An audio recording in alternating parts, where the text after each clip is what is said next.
force. We're now proposing that the UK, for the foreseeable future, would take laws from the EU with no say in those laws. Only if the transitional arrangement that we would not isn't be extended. able to set our own tariffs or do free trade deals. And the real problem with the backstop arrangement. The problem can I just finish this point? Sorry, just 10 seconds. Yeah. The real problem with the backstop arrangement, it gives the power to Brussels and to all the other EU member states effectively to blackmail us and to get what they want out of the future trade negotiation. Well, so it is a diabolical negotiating position. I was going to say blackmail is a very emotive word. Ransom, if you like. So is diabolical. The problem is that, as the government says, there's a whole series of things that happen before the backstop would be tripped, if it ever was. In other words, as long as we get the transitional agreement, we get the trade agreement with the government, with the EU in time, you don't need to go anywhere near the backstop. And also, for the EU, the backstop is uncomfortable because we get access to their markets without paying in. Well, I've heard this. I mean, first of all, it gives the EU the power to delay the negotiations until such time as we are obliged to go into the backstop. That's what they want to do. If it is okay, well, let's take your. If you're correct in thinking that the EU doesn't like the backstop, and the government doesn't like the backstop, and the public doesn't like the backstop, and indeed most MPs listening to the debate in the House of Commons, it was very interesting because, and I listened to a huge amount of it, MPs on all sides were united in their opposition to this arrangement, this constitutional arrangement. And so the way forward, there is a programme that would unite the House, and it's very, very simple. You go forward with this deal, but you take out the backstop. That's what needs to happen. The backstop, which alliterates nicely, but it is something that the EU says unequivocally again and again and again is impossible. They won't do a withdrawal agreement without some kind of insurance policy, the backstop. Well, can I just come back on that? To be clear, Michel Barnier, without a backstop, there can be no withdrawal agreement. This is an EU issue, not only an Irish issue. Theresa May herself says there is no possible agreement without a backstop, and that's just true. No, it's not, actually. And I think that the issue of how to solve the Irish border question was never properly taken so early on in the talks. What we should do now is remit it to the discussion on the free trade agreement, which can take place during the implementation period, right up to the end of 2020. And as for whether or not it's possible for our EU friends and partners to accept the idea of a withdrawal agreement that doesn't include the backstop. Well, they've had 2 years and they've said no. But it took them ages even to think of it. I mean, the idea was partly generated by us. Look at what Romano Prodi, the former EU Commission President, had to say yesterday. He said that if the House of Commons votes down this deal, which I earnestly hope that we do, then the EU will of course negotiate. And to be frank, it's not their number one issue at the moment. I think he's a very important voice, Romano Prodi, and a very influential figure. And I think that they will look at the ups and downs. They will say, what is the risk here? The risk is of no deal. Nobody on either side of the channel wants no deal. They will say, is it possible for us to This is very much crossed fingers. No, not at all. Is it possible for us to reword this Northern Ireland Protocol, the 174 pages, so as to give the UK a unilateral exit mechanism? Yes, it is. And indeed, the UK drafted such proposals but then failed to table them. That is the way to go. You mentioned the Northern Irish border. Your proposed idea is the so-called Canada plus model, yes? The free trade model on the Canadian model. Now, the Prime Minister has conceded that that was offered to us by the EU, but only to Great Britain, not to Northern Ireland. So that would indeed create a border in the Irish Sea. You went to the DUP conference. You can't want that. That can't be acceptable to you. Of course not. But so it's not an acceptable model.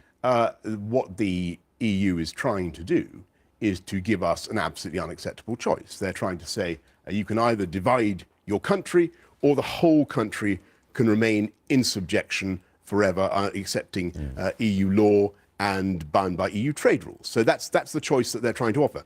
We've got to reject that choice by getting rid of the backstop and remitting, as I say, the solution to that Irish border problem to the discussions on the free trade deal. So and basically, what you're saying on this and the other one is don't believe what the EU is saying. They're just bluffing. If we push them up against the wall, they will crumble. I just put it to you, with only weeks and months to go before no deal happens, this is a very, very dangerous game of dice that you're suggesting. And the way, obviously, the way to be clear with them is we've got to do several things. First of all, we have to prepare for no deal. And I think Steve Barclay was exactly right in a lot of the things he said just now. We have to prepare convincingly for no deal. We've got to get our ports ready. We've got to get our aviation data, all that.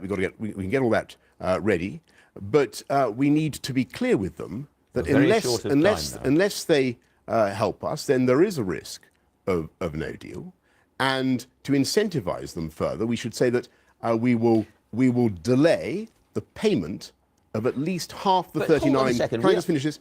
At least half the 39 billion until they've done a free trade deal by the end of 2020. And that is the way to, I think, to put a bit of a tiger in the tank and to get these talks moving. We are an honourable, law-based society. This is money that we have promised and money that we owe. Well, that's contested, we have promised this money and we owe this money. To say it right at the last minute, we're not going to give you the money, is kind of political gangsterism, isn't it? Not at all, not at all. The House of Lords Select Committee made it very clear that the payment of this money is legally pretty arbitrary. It's all political and down to the negotiations, and you wouldn't expect us. And I think I've never known an EU negotiation in which the financial settlement is made before the conclusion. But we have solemnly promised it.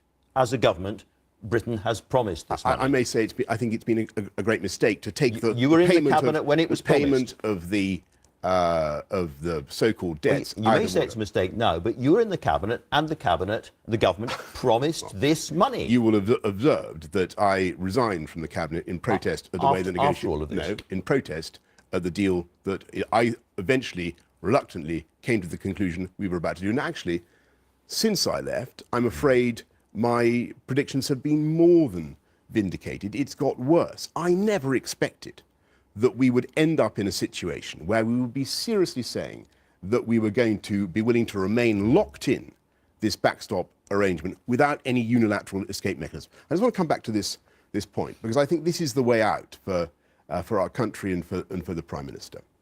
What she needs to do is, I think she needs to recognise that there is overwhelming hostility to this backstop arrangement on all sides of the House.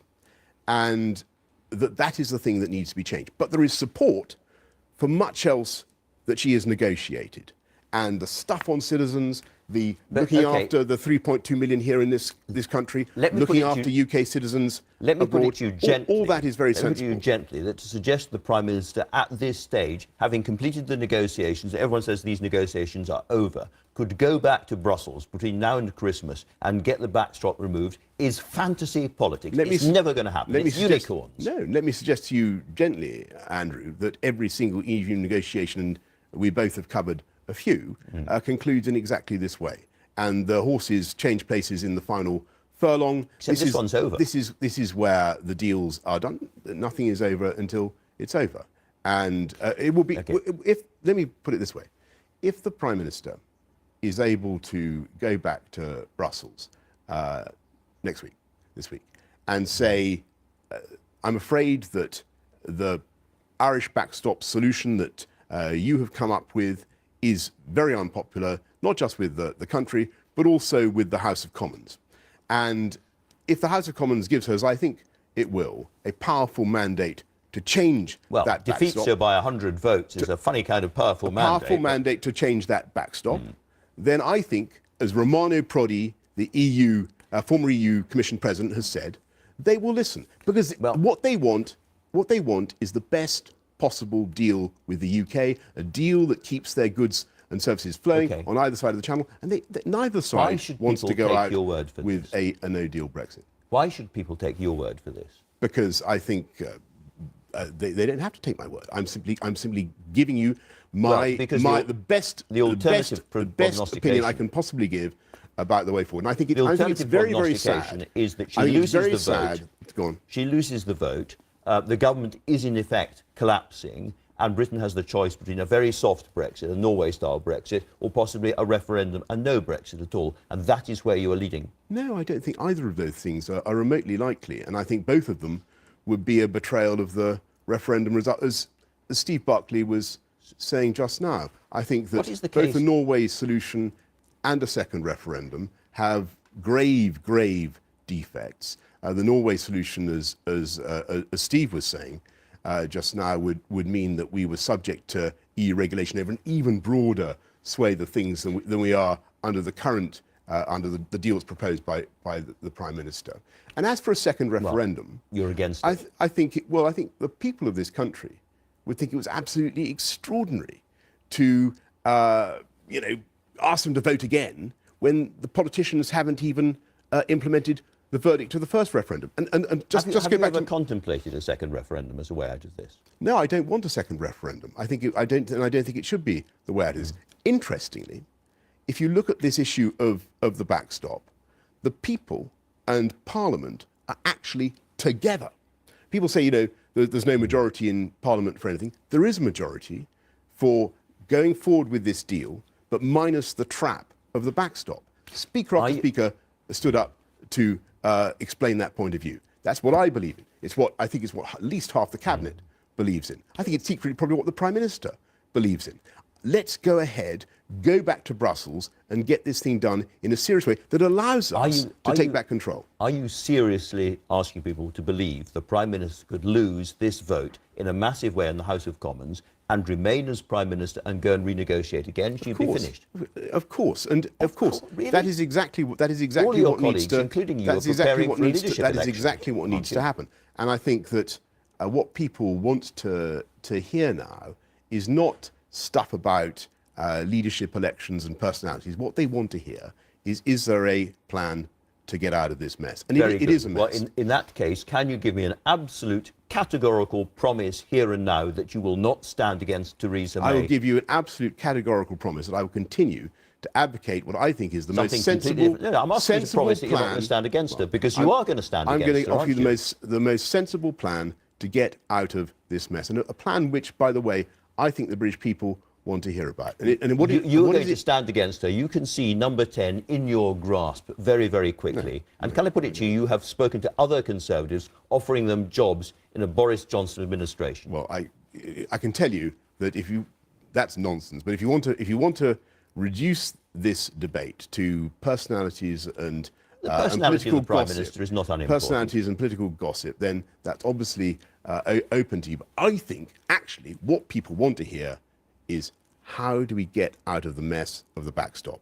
And what you need to do is remit the solution of the Irish border problem to discussion in the FTA, do a big FTA, withhold a substantial chunk of the money, and start now to make the preparations for coming out with no deal that we should have seriously made 2.5 years ago. So and I don't want no deal. I don't want no deal. You've got to be very, very clear about this. I don't want no deal. I think what Steve said just now about the challenges is correct. I think they're probably exaggerated, but there would be challenges. But it's only if you prepare to come out on world trade terms, only if the EU believes that we're serious and willing to negotiate with them as sovereign and equal partners, that they will do the great deal that I think we can do. And that deal is indeed based on the Canada solution that the Prime Minister herself advocated, if you remember, only in January last year. As I said at the beginning, you have been one of the people who has led the country to the place we are now.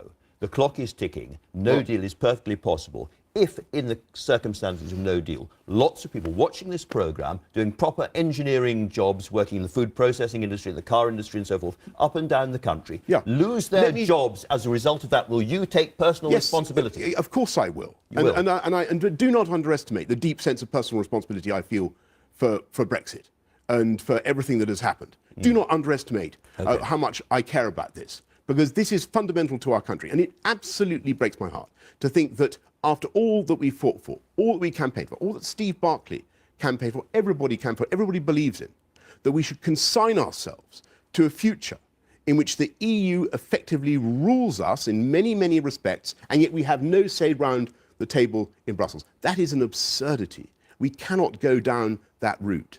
And unfortunately, the current backstop arrangements would commit us to those arrangements. We have to change it. It's a relatively simple job to do. We can have a withdrawal agreement that does not contain the backstop. We can do much, much better than this. And of all the things that you did as Foreign Secretary, do you most bitterly regret your misspeaking in the case of Nazarene Zaghari-Ratcliffe, who is still in prison, who's gone through an utterly, appalling, miserable time? And her child is in a terrible state as well, and that came because you misspoke to the House of Commons. Well, there are many difficult consular cases that we have with Iran, and the less that is said about them now, frankly, the better. People say that this is the real Boris. This is the man who speaks so vividly, but is loose about your language and doesn't follow the consequences. What you've just said, by the way, about that particular consular case is by no means accurate, as you well know. That particular case, I'm afraid, has there are many ramifications of that case. I pay tribute to the Foreign Office. I pay tribute to everybody who is working on it, but it is a very, very difficult case, and I can tell you that for a long time people have been doing their best to secure her release and the release of several others. And to suggest that in the coming week people will be going around trying to remove the Prime Minister and put in Boris Johnson or anybody else is tawdry, third-rate gossip and not to be taken seriously. All I would say to you, Andrew, is that it is to reduce a vital debate about the future of our country, about the future of our democracy and our constitutional arrangements to relative trivialities of personalities and party politics. What people want to know, what people want to know is it really true that we've run out of time? Is it really true that we've run out of road? Is it really true there's no alternative? There is a very good alternative. And the really sad thing is, the sad thing is that we haven't yet in these negotiations tried hard enough or worked hard enough to deliver that alternative. All right, Boris Johnson, you and I have run out of time. You and I have run out of road. Thanks very much indeed for talking to us. That's all from me and my guests. We'll be back in next week for our last programme, we think, before Christmas. Goodbye.